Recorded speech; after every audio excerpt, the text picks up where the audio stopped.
ফাঁসুড়ে ডাকাত। কি হবে, কি হবে আমার? ডাকাতের পাল্লায় এসে পড়লাম। কি করি এখন? আমি পালাতে বলে গেল, কি করে পালাবো? আমি তো এখন রাস্তাঘাটও কিছু চিনি না। শেষমেশ শেষমেশ ডাকাতের হাতে প্রাণটা চলে যাবে। হায় ঈশ্বর, কেন যে দোকানদারের কথা শুনলাম না আমি।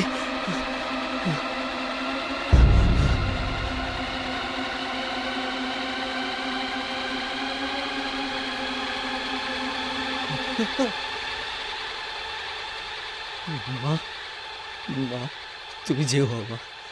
তুমি তুমি পরম দয়াময়। তুমি বলে দাও আমায় কোন পথে কিভাবে পালাবো।